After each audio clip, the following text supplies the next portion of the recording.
You are listening to the Delay and Pray podcast, episode number 88.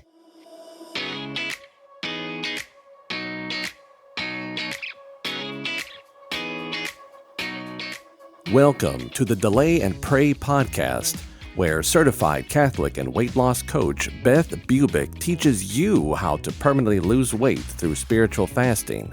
Get ready to gain faith and lose weight through a joyful transformation of both body and soul. Now, your host, Beth, the Catholic Fasting Coach.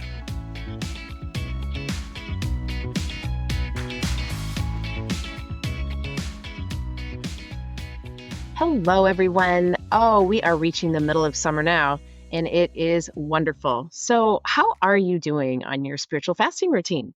Now, don't give up. Just because it's summer, you can do it. Now more than ever, the Blessed Virgin Mary is calling us to fast and pray, and I know you can do this. It is challenging, no doubt, but the journey is so worth it. I have a wonderful guest on the podcast today that I know will inspire you to keep meeting the challenge, no matter what. No matter what you're experiencing in your life, I'm telling you, you can do this. We discuss conquering so many obstacles that have been put in her way, such as coaching in her car due to lack of privacy at work, the recent loss of her husband, her journey to such beautiful holiness, and her consistent contribution to all of my social channels, including our Keep Fasting Alumni private Facebook group, where she's always helping others who are intent on keeping the fast. She really is an inspiration to me and to all in our group. And I know she will be a big help to you as we discuss her 30-pound weight loss and the miracles that she's experiencing. Her name is Christine Canino, and she is a star client of mine who has come so far in learning to spiritually fast for the last 18 months.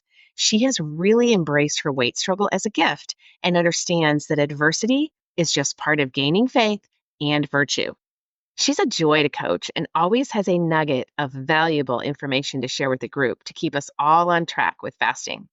Christine just turned 60 this year. She was married for 34 years and has been a widow for the past 3 years and has one married adult daughter. In 2016, she took final profession as a member of the secular order of Discalced Carmelites. She grew up Catholic, the oldest of 7 children, and after college, she drifted from the faith. In the early 1990s, though, she had a reversion. Ever since, she has studied the Catholic faith, the lives of the saints, and the Bible. Christine started her journey with fasting by joining our group in January of 2023 and has continued as an alumni member ever since. So please, without further ado, welcome Christine Canino. Hi, Beth. Nice to see you. It's so good to have you on this podcast. You are one of my star clients, like I said before, and you have been with me for a year and a half. And you have really been trying hard at spiritually fasting and succeeding. So tell us a little bit about yourself and a little bit about your background and your story and how you came to the Delay and Pray group coaching experience. Sure. It's great to be here, Beth. Thank you. So I just turned 60 this year, and anybody who has approached this age knows that it can be a bit of a challenge to lose weight. So I was really excited that I found you on Delay and Pray and that I've been able to lose quite a bit of weight, which I'm sure we'll talk about that later. I am a revert. So I grew up Catholic. And then interesting, in college, I still practiced my faith, which a lot of people drift during college. But I married a non-Catholic and drifted from the faith after that, after college. I drifted off for a little while. But the Lord called me back to him, and I had a reversion in the early 1990s. Anyway, then I started to study the faith. I really enjoyed studying apologetics. I took lots of Bible studies and did a lot of consecrations to Mary and all kinds of different things. The Lord called me to be a third order Carmelite, which I studied for about 10 years. And I took final profession as a third order Carmelite in 2016. So I've been a third order Carmelite for a while now. So what does that entail? A lot of people wonder what a third order Carmelite is. The first order is priest. The second order is nun. So I'm not a nun. I'm actually a lay person, and I took promises, which is different than vows. So a promise, I promised to pray morning and evening prayers, to do 30 minutes of mental prayer each day, daily mass whenever possible. And if I couldn't do it, I'm not under the state of mortal sin, which, for example, a priest, if they forget to pray their morning or evening prayers, that's a Right. mortal sin for them. So what's interesting about this is that, so you kind of started a bit of a rule of life even before you came to Delay and Pray, because that's what we get people started on, which makes it a little bit more simple, is starting a rule of life that you can follow always, with the cycle of the week, as well as protocols and journaling and such. So was that a little bit of an easier transition for you? It definitely helped. What I thought is that the Delay and Pray, the tools that you gave us and the things that you taught us helped to enhance my vocation as a third order Carmelite. It kind of gave it some beef. Oh yeah. It gave it like a practical model to work through. Isn't that It right? gave it some oomph. Like Yes. I felt like my prayers were fortified and more efficacious with fasting. Yes. And I didn't know that fasting would do that for me. So that was a surprise to see how much more efficacious my prayers were with the Right. fasting to go along with it. Also, as a third order Carmelite, we study St. John of the Cross a lot, and he talks about having detachment.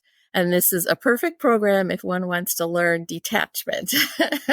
Yes, Detachment from yes. food, from anything that a person wants to detach from.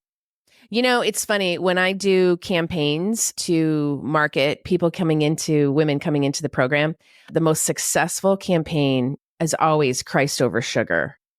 It's always sugar. And we are just attached, or you can say addicted to sugar. And a lot of people, they don't even think about it. They're just like, oh my gosh, I think I am. So we're attached to sugar when we literally can't give it up for like all of Lent, all sugars, like anything that has sugar in it.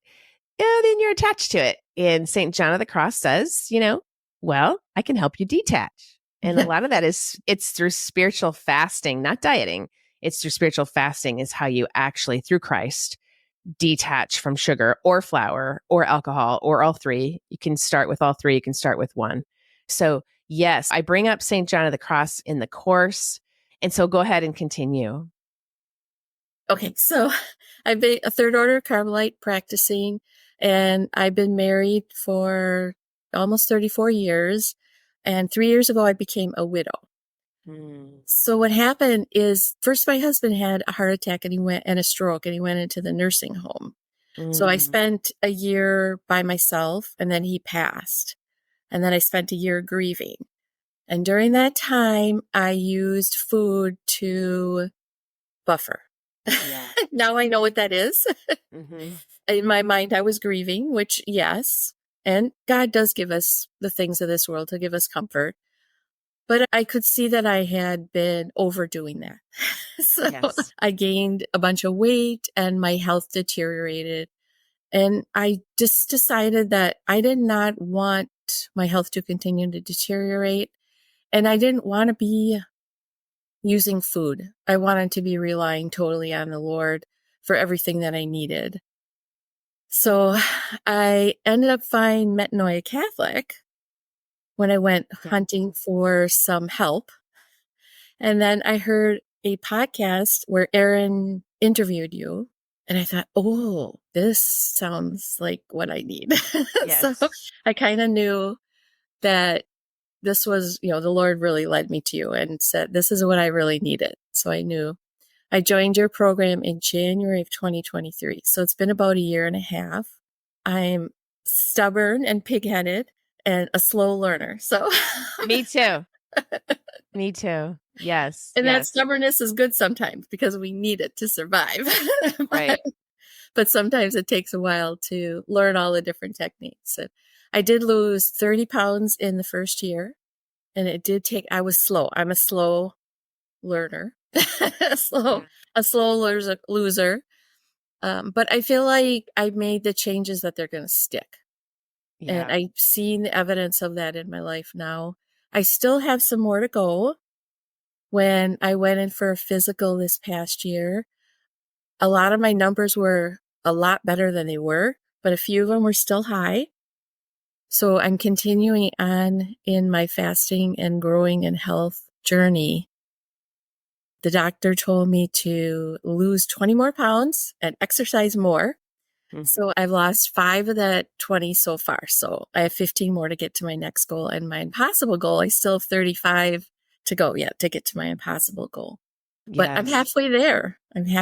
So And you yeah. do the work, Christine. So, one of the beautiful things about how you have progressed in this program is that you are one of the few, because I have a couple that actually coach in the car because you work full time and you don't have a place at work where you can actually get coached. It's not private. So, you have to go to your car to get coached. And you are in an area where it's cold, and often you will be in your winter coat with your mittens and your hat on. And I'll be coaching you on Zoom in your car. Tell me a little bit about consistency and why it's really important to show up and figure it out and get to where you need to go to get coached and to really take the program seriously. I do that in my own life. I have coaches, and there was a time that I had a brilliant coach from the UK, but unfortunately, some of her coaching sessions, I had to get up at 4 a.m. And listen, I tried to look nice sometimes, but sometimes I was rolling out of bed and I was just showing up. I was like rolling out of bed and showing up and getting coached and going back to bed. But it was that important to me. And she ended up helping me stop eating and drinking after dinner. That was like my big thing at the time. It was maybe like over a year ago. I had very strong neural pathways that wanted to, instead of connecting with my husband, is really what was the issue, was just that we would have a glass of wine and we would watch Netflix or we would do something else together. But it was always like wine and food. But it was expensive enough that I made myself get up at 4. And that was only like once a week. The other one was like at noon because she had, it was kind of like me. She had different times on different days. So tell me a little bit about the consistency of that, how that works, and what made you have the integrity and the courage to coach every week, even if it was in a cold car. Yeah, I work in an office where we're in cubes, so I can't close my office door at all. Right. And not only that, but yeah, different time zones. So I would have to ask my boss if it was a quiet day and I really needed coaching. I would ask him, can I go to lunch an hour early and then, go to my car? Definitely, I learned the value of coaching and I really appreciate coaching. I feel like learning the thought model has been amazing to me because so many times I can just say, yeah, I want to do this, but I don't know how to do it. And I feel like the thought model gives me a avenue of actually showing how to implement something, which is what I think is like the difference between like counseling and coaching. Like a counselor is going to help with how a person is thinking and acting, whereas I feel like coaching, it gets like so practical. It's like practically, what am I actually going to do to make these changes? And I really appreciate learning the thought model. Yes, I've never had a counselor, but the one thing about coaching that really struck me is that you put your circumstances down first, and the circumstances of your life are the facts. So you take the drama out and you're like, hey, these are the facts that I'm dealing with. What do I want to think about it? And that to me opened up a whole new world. Oh, I get to choose what I think about these facts. And then recently I've added, okay, these are the facts that I can see in my life, but now what are the facts that I can't see? The unseen God, Jesus, angels, Blessed Mother that are working in my life, and applying scripture over those facts. Then I figure out what I want to think about it. And that's just been a game changer for me. What do you think about that change that I've kind of recently, in the last maybe 6 months, added to the program? Yeah, it's amazing to me how much I lie to myself. Oh, And how oh my gosh. thoughts are not facts. So yeah, just getting those thoughts down on paper and looking over them and being like, is that 100% true? Is that truth? And being like, no, that's not true. That's not true. That's not true. Not true at It's all. so amazing to be like, yeah, like, okay, I can see that there's certain things coming through, like anxiety and worries about things that aren't even true. Like that probably will never happen. So, oh, I don't need to worry about that. I'm just Mm-mm. going to lay it at the feet of the Lord and let him take care of it. And it's totally, That's right. And view it more as like a holy opportunity. What can I get from this? Like, I know that the Father is always working. That's John 5:17. So, what is the holy opportunity that the Lord is presenting here to me that I can work out with him? yeah. He's going to How can I show me. learn? Yep. How can I grow? Yes. Yeah. Yeah. And then go right down the model. Yeah. I love it. I love it. Okay. So you were in the car and I was always coaching you right down the model because that's what we do. Even though sometimes I don't do it like on the computer or on the whiteboard, I'm always coaching people right up and down the model. So that's what you did. And then you're a pretty good journaler. In fact, I know you do. I know you go through the workbook because you're the one who wants me to sell it online. And I'm trying so I'm getting my store together. I have to find a person to help me with that so that people can buy them. But tell me a little bit about the workbook and how it's helped you. Yeah, the workbook is wonderful, full of lots of tools. Definitely, it took me a little bit of time to figure out how to get it into my schedule. And I tried different times and different times of day and different places. Like I actually carry my book I carry it with me to work. And Oh, do you really? yes, it comes with me.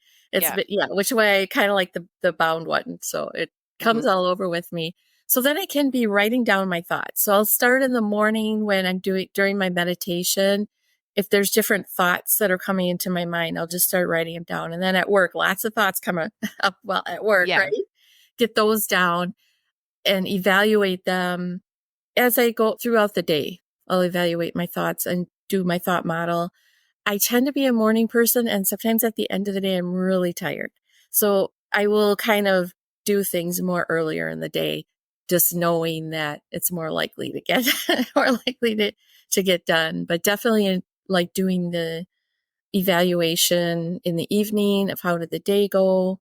Sometimes I do it the next morning. I'll look at the day before and evaluate my protocol.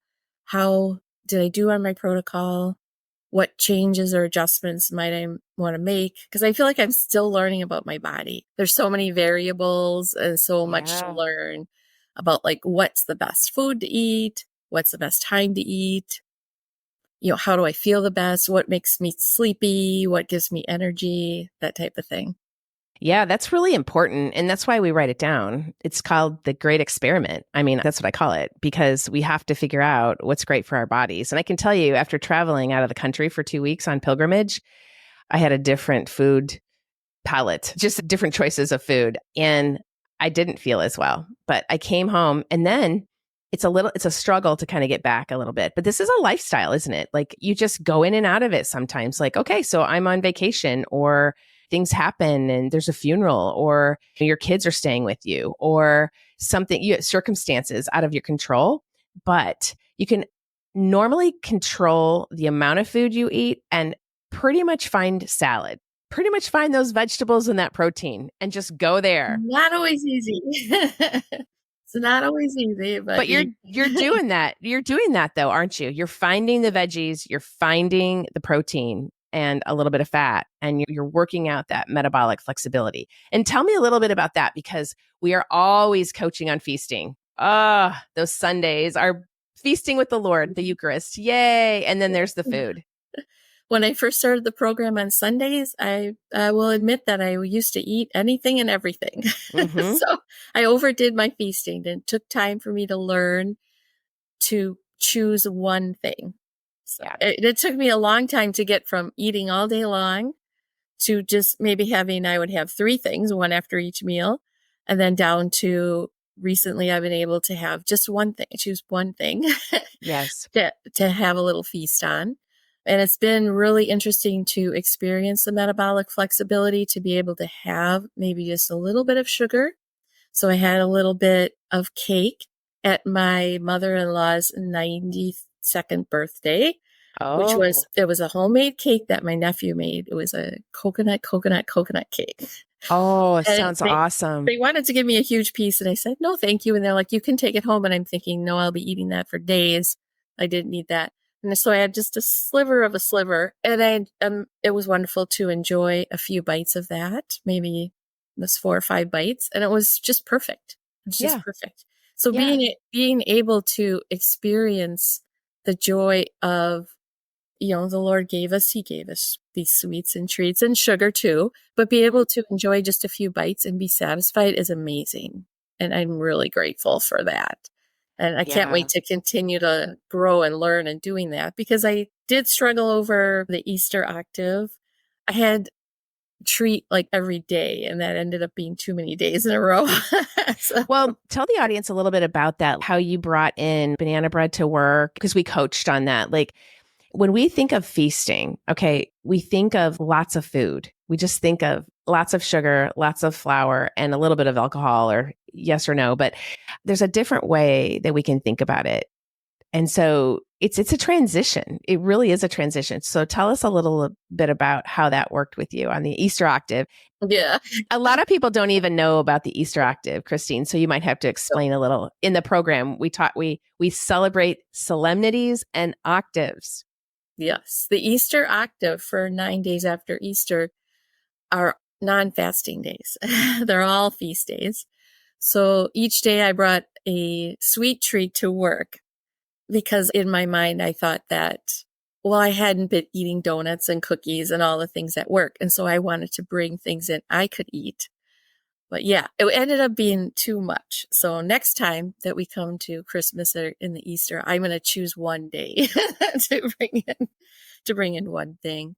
But yeah, it's been interesting to learn the more about the feasting and about how I can choose other things other than food to feast. So this Sunday, I'm going to feast by going floating with one of my best friends on the lake nearby, because it's going to be a warm and hot, steamy day. And that will be Oh, my feast. So I love it. And so feasting, as we've learned, is really connecting with others sometimes too. yeah, It's like visiting, like on the octave, I try to visit people that I haven't visited before and bring them something that's wonderful and homemade. There's so many other ways to feast and to connect with family and friends and just have that moderation. Virtue is practicing the moderation. And so we're all learning this. And sometimes I'm learning while you guys are learning, and I'm just a week ahead. and of course mass. Of course mass. So on Sunday I have a small group of people. We meet at church at 7 a.m. and we do 30 minutes of meditation. We do morning prayer, rosary, and it's just beautiful. And then we all go to mass together. So it's been a beautiful way of feasting to have some fellow lay Carmelites that I connect with on Sundays. And then we actually worship together and pray together. And a few times I've had them come over to my house and I was able to serve them breakfast. So that's been really fun too. Be able Oh, to that is feast in that awesome. way. Definitely. Yeah. And so speaking of breakfast on feast days, like we could do frittatas. Like I do so many frittatas now, and I do a broccoli. It's like a crustless quiche, if you don't know. And I think I have the recipe on Instagram, but we can have a little bit of potatoes. It doesn't always have to be like donut, pizza, wine. Like it can be really healthy foods that do not have sugar or flour in them. And we can sit down and enjoy a meal with friends with fruit. And if we want, a few donuts on the side, whatever it is. And then I just cut them up in pieces so that people can just take a piece or two. It's actually interesting because I feed my friends really healthy and actually they appreciate it. Yeah, they You do, don't don't they? I mean, you don't really have to even have dessert. I had some friends over a couple weeks ago and we just had fruit with a little whipped cream on top and everyone loved it. So Love yeah, it. you don't have to feed people. I used to always think I had to have the healthy food and the junk food. Now I just feed people healthy food. It's true. It's true. And I do that with my family. We have these big gatherings and I always have delicious salads. And then I always have berries with that real whipped cream that I whip up. And I do put a little bit of powdered sugar in there, but it's just negligible, basically, when you're making a big tub of it. And people expect that now, and they really don't miss the desserts. They really don't. Yeah. No, they appreciate it. Yeah. I was wondering if I could share my miracle. Yes.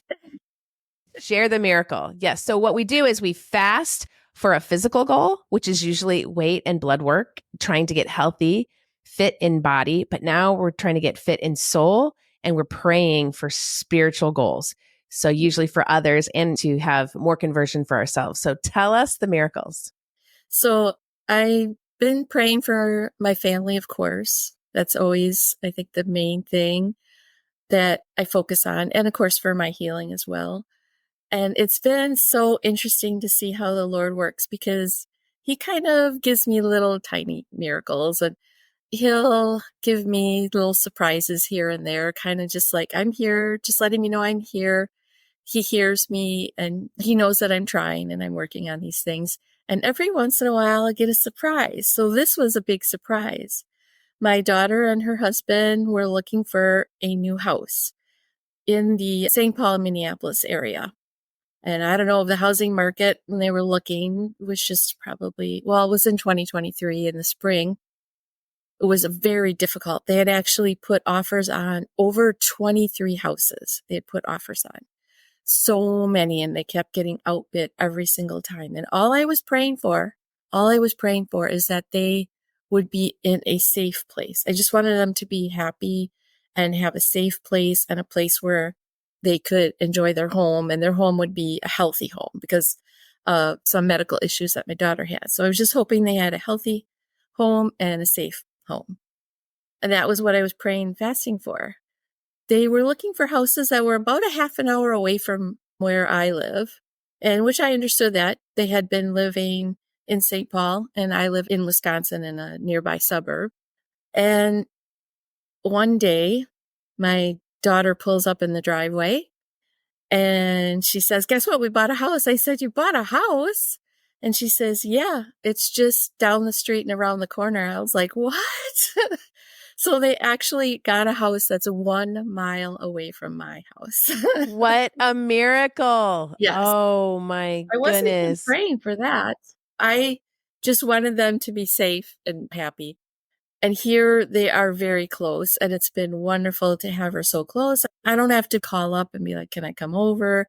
and plan something ahead, and it's a couple hours. I can just pop in for 15 minutes, and I could take care of their cat. It's so nice to have them close. For my daughter's birthday, I just brought dinner over to their house because they were painting and things. And so it's just nice to be able to help out and be close by. And that was an amazing miracle that I wasn't even praying for that. Oh my gosh, Christine, that is so amazing. Mm-hmm. Yeah. I've had so many of those. Oh my goodness. The Lord, you're right. The Lord gives us surprises all the time. So many miracles that are happening in the conversion of our children, as well as just connecting our families. And I love it. I absolutely love it. Yeah, it's been so amazing to learn these things about not creating drama. Like, there's so many times in the family, it's like, "Oh, if I say this, I'm going to be creating drama." It's like, no, I don't.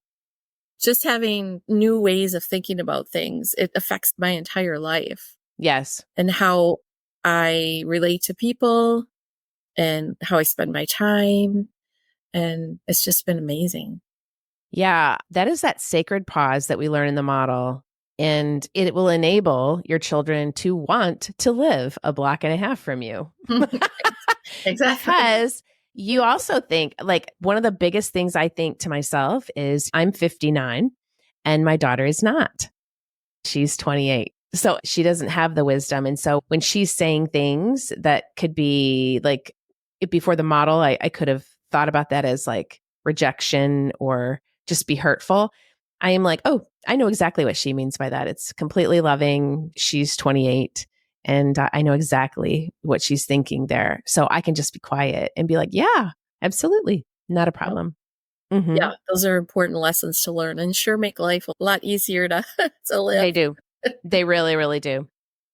So one of the things I was going to ask you is, so what did you have to believe to reach these goals, this physical goal, the impossible goal that you're trying to reach, and the spiritual goals? So we talk about belief a lot. We actually say you have to believe harder than you work.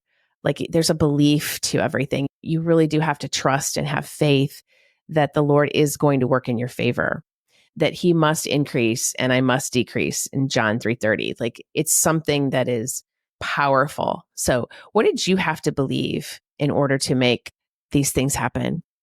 Definitely had to believe that my brain could learn new things.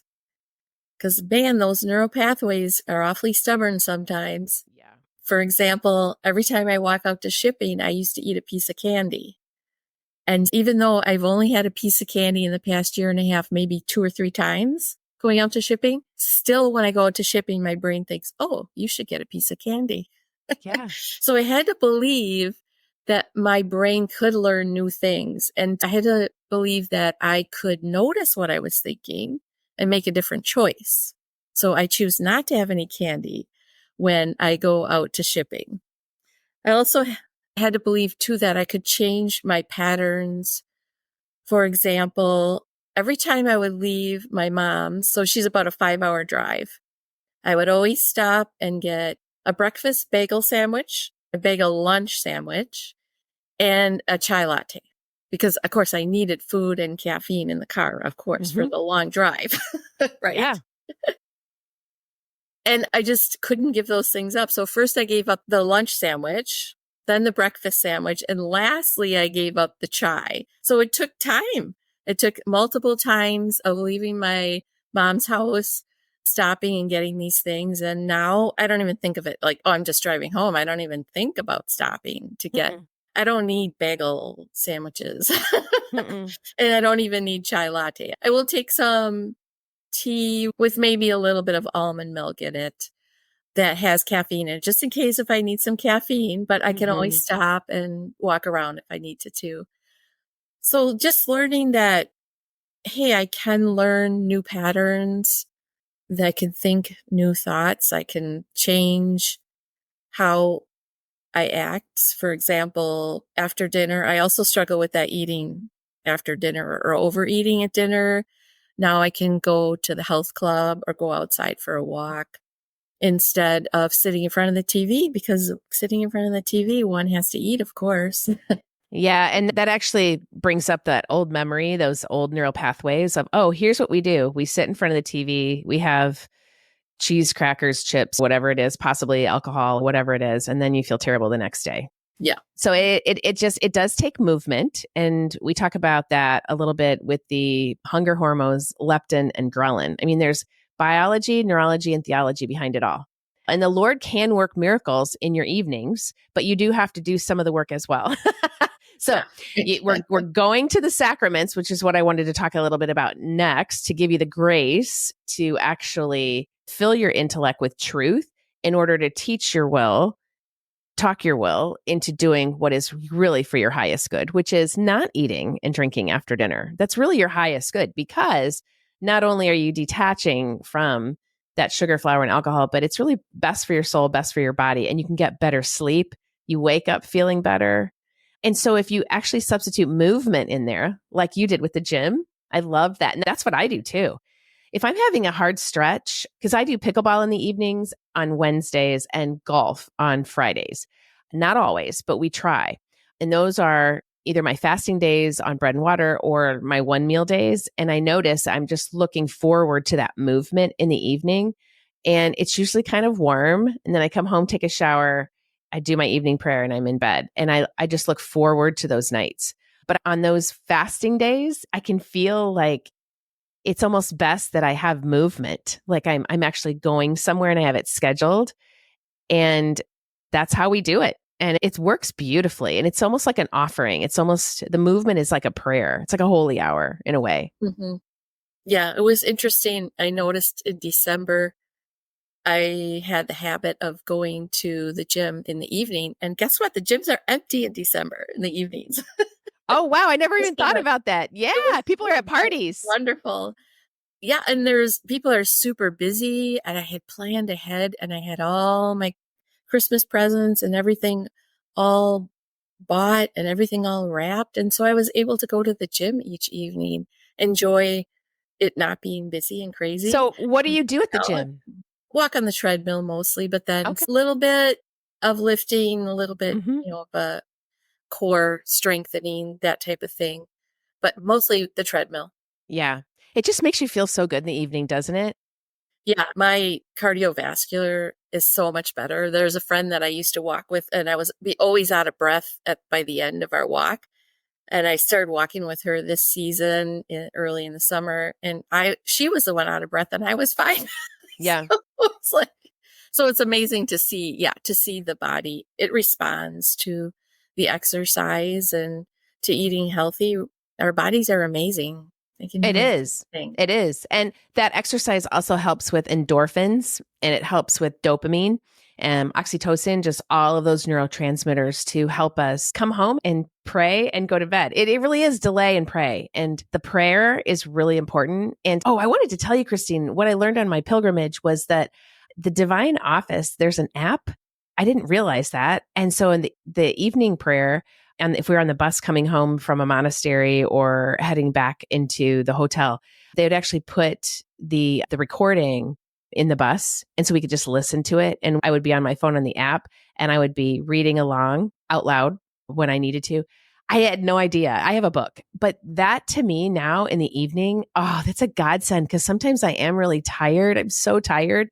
But now I can just put that on and I can talk along with it and then try to get my examen in. But this is hard for me as well.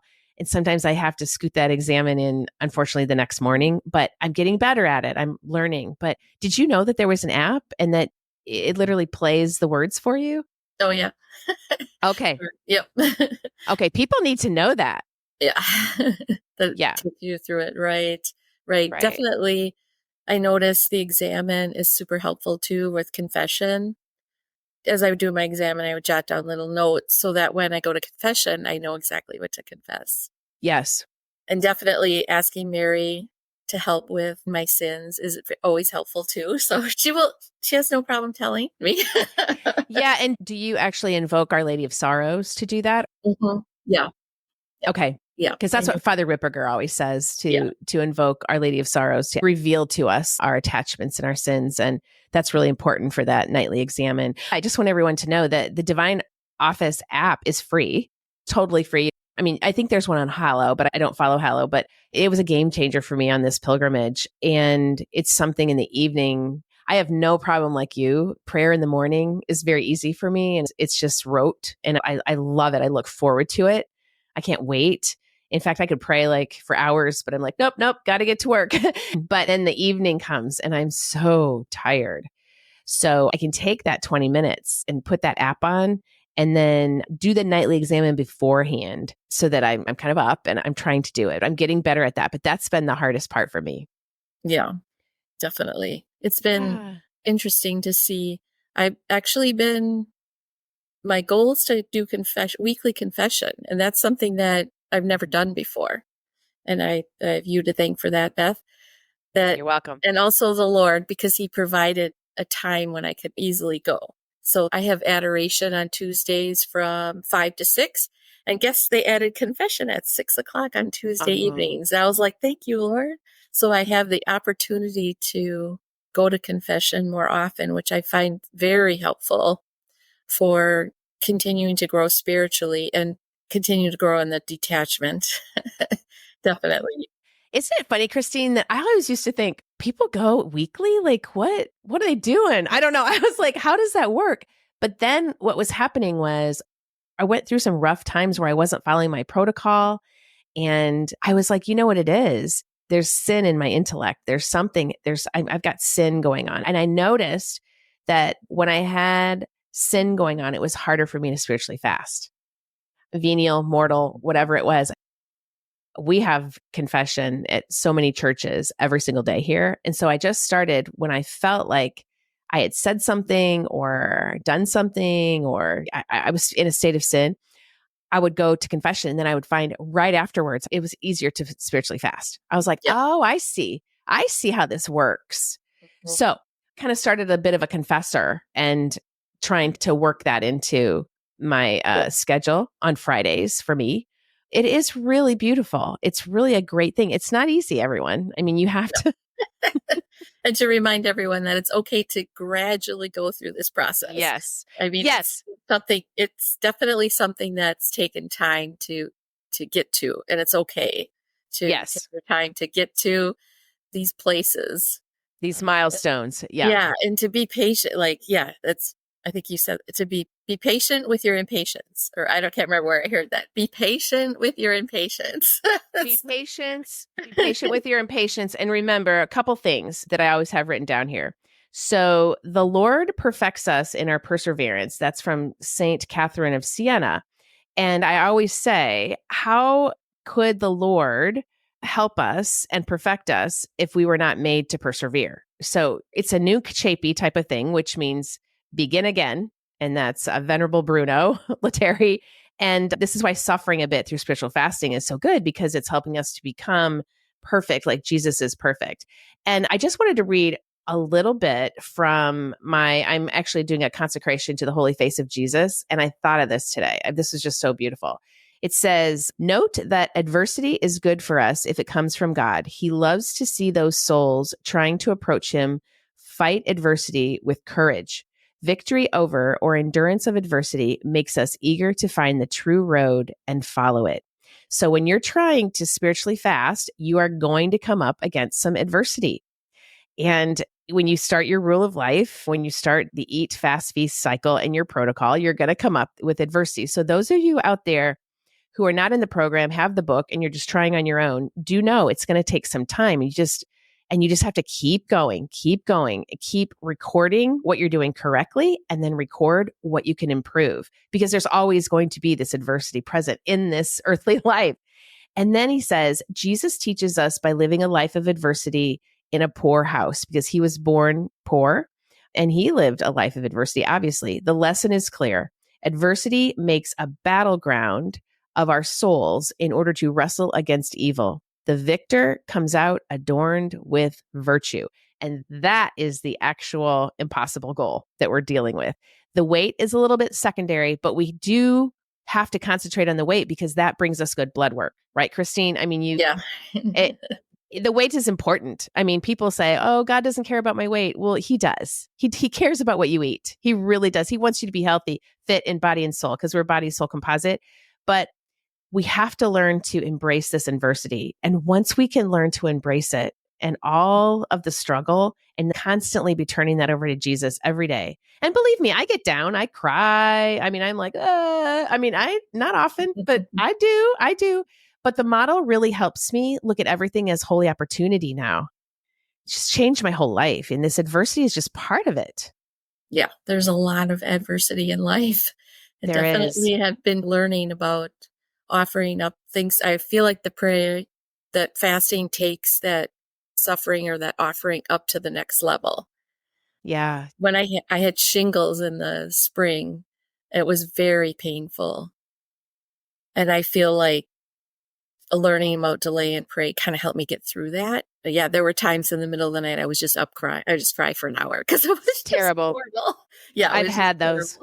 Yeah. And we were praying for you. Yes, definitely. And we were coaching on that suffering being precious to God, as nobody wants it. We're not asking, oh, please, God, give me shingles. Nope. But when suffering comes our way, at least we have an offering. We can say, Lord, this is terrible. And I offer it right back up to you. So how are you doing with the mourning of your husband? How are you doing with that? Are you at peace? Are you connecting with others? Your daughter being right there. How is everything going with that?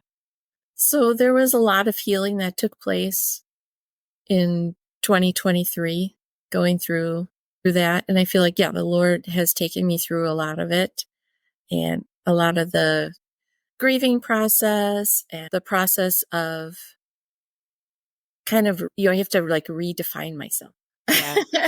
Yeah. Which it's interesting, because when you've been with somebody for so long, your identity is interconnected with them.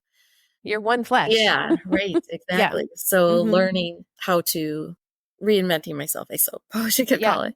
Yeah. And just healing, a lot of healing, which the Lord has brought to me through the prayer and the fasting, and through having other, I'm not afraid to ask for help So I've had other people help me as well to get through this process.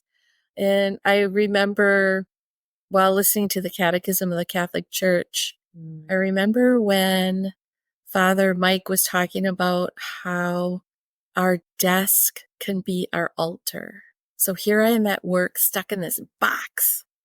Like, oh, stuck in this stupid box and being so frustrated. And then when Father Mike said that my desk is my altar. So from work and the difficulties that happen in work or the hunger, I can make an offering up to the Lord through the things that happen at work, the crazy things, the annoying things, the boredom, all the different things. That is Yeah. fabulous. Our desk can be our altar. Oh my goodness. Well, that reminds me a little bit of, I interviewed a gal named Sam Kelly, and she said that your hour in the gym can be a holy hour. And she said not to confuse that with adoration, because no, but that like when you don't want to go, you just don't feel like going. And then when you get there, you just want to do like a week workout. She's like, go do it for Jesus. Go make a holy hour in the gym for him. Work hard for him. Put on a very spiritual podcast. Like just really just involve him in everything that you're doing. Make that holy hour in the gym. And she works with athletes, by the way. And I just thought, show up, like, and make that your altar. I love that. Anything can be your altar, right? Yep. Yep. Oh, Yeah. that's beautiful.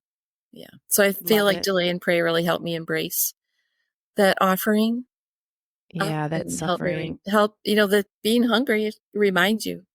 Right. Mine did pray. It does, because it's dining in with Jesus. So when I'm hungry, I'm like, okay, I'm dining in with Jesus. And a lot of times I don't want to dine in with Jesus. I really just want to eat, but I'm like, nope. This is my calling to dine in with him. And then a lot of times I just have to leave the house. Like right now, I'm getting off a pilgrimage and back into my routine, and it's difficult. Then I have people here because of 4th of July. So it's a little difficult, but it's slowly, I'm making steps toward getting back into my own routine. And it's working, and it's just embracing all of that adversity that comes your way and realizing that life ebbs and flows. You're going to have holidays, you're going to have octaves. And how are you going to handle all of it? With sicknesses. Yep. Yes. Yeah. Well, it never ends. There's no wagon. You just, no wagon. You just keep going, and understand your body. When you're sick, a lot of times your body needs carbs. We have talked about that in the group too. Don't give up. Don't give up. Sometimes Don't you give have up. to. Even when you totally mess up, even Mhm. when it seems impossible, just don't give up. Just keep on going. That's right. That's what the Lord wants us to do. That's how he's going to perfect us, is through that perseverance. Well, Christine, this has been amazing. Thank you for being such a wonderful, beautiful client and good friend. And thank you for staying with us. Thank you for just being in the Keep Fasting membership group and just staying on this. I mean, this isn't easy. You are very committed, along with a lot of the other gals. And we do this together, and we are going to keep fasting and keep fasting for each other as well. Yes. Thank you, Beth. I really appreciate your program and everything I've learned and how I've grown.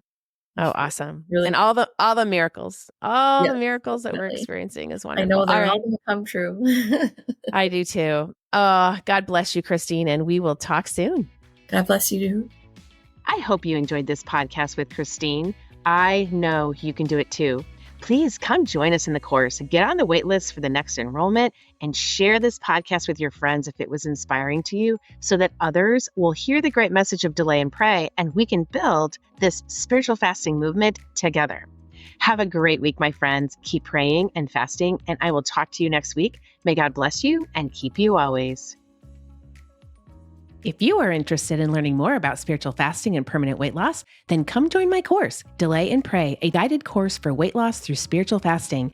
You won't go through it alone either. I will be there to coach you every step of the way. This is a group coaching program where you are part of an amazing community of like-minded Catholics who have the same goal as you, to bring about miracles while losing that weight permanently through spiritual fasting. Your purchase includes an online course detailing what spiritual fasting is, how to do it, and all the tools you need to get you the results you're longing for. Head over to my website right now at thecatholicfastingcoach.com and get the details on how to join. And don't forget to follow me on Instagram, Facebook, Pinterest, and LinkedIn to always get the latest daily information to help you keep fasting, my friends. Can't wait to see you in there. May God bless you and keep you always.